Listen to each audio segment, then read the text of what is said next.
Good morning. আমি সামিরুল ছোটো tedder. চলুন আজকে শেয়ার মার্কেট অ্যানালাইজ করি। আজকে ছোট্ট একটা ভুল করেছি, তার জন্য 500 টাকা প্রায় লস হয়েছে আমার। চলুন দেখি।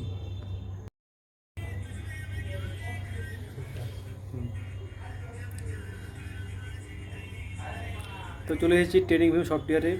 যেটা বলছিলাম, আমি আজকে সারাদিনে কী গালতি করেছি। এই যে আজকে সারাদিন 12:30 পর্যন্ত মার্কেট সাইডওয়েজ ছিল।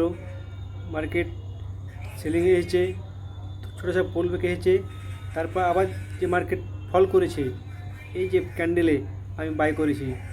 বাই করার কারণ একটাই, যে এই যে ভলিউমও দেখতে পাচ্ছেন হাই, ভলিউম হাই, আর সেল সাইডও এসেছে মার্কেট।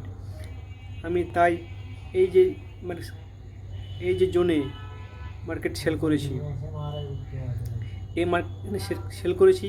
আর যখনই এই জন্য প্রফিট বুক করতে যাই, তখনই ভুল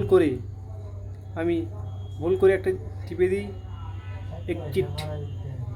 এক্সিট না টিপে আমি অ্যাড পজিশন করে দিই। তার জন্য আমার আজকে যেই আমি অ্যাড পজিশন করে দিই, আমার কোয়ান্টিটি ডবল হয়ে যায়।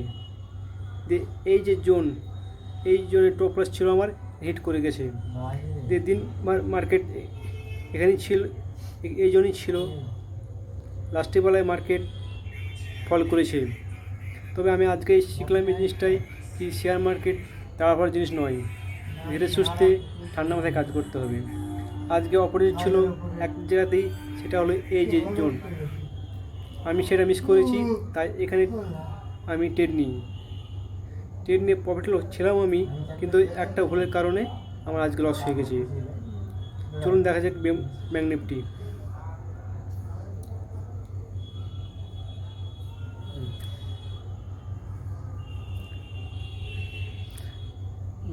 আমরা চলে এসেছি ব্যাঙ্ক নিফটিতে। ব্যাঙ্ক নিফটিও আজ সারাদিন ডাউন ট্রেন্ড ছিল।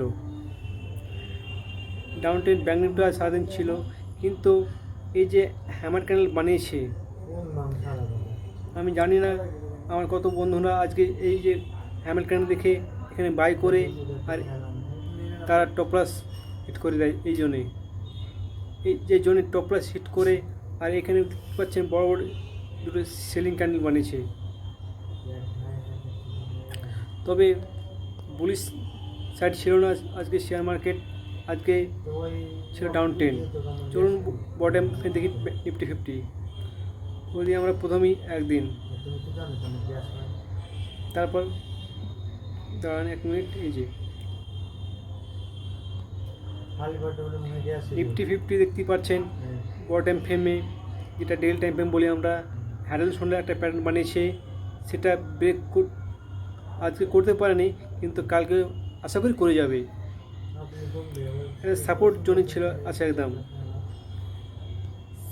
সাপোর্ট জোন যদি ব্রেক করে দেয়, এই যে 23,800 সাপোর্ট জোন টেনেছি আমি, এটা যদি ব্রেক করে দেয়, তাহলে নেক্সট সাপোর্ট আছে 22,800। এই যে 22,800 নেক্সট সাপোর্ট এখানে। কিন্তু দেখা যাক কালকে মার্কেট কোথায় ওপেন হয় আর কোথায় ক্লোজ হয়। ধন্যবাদ।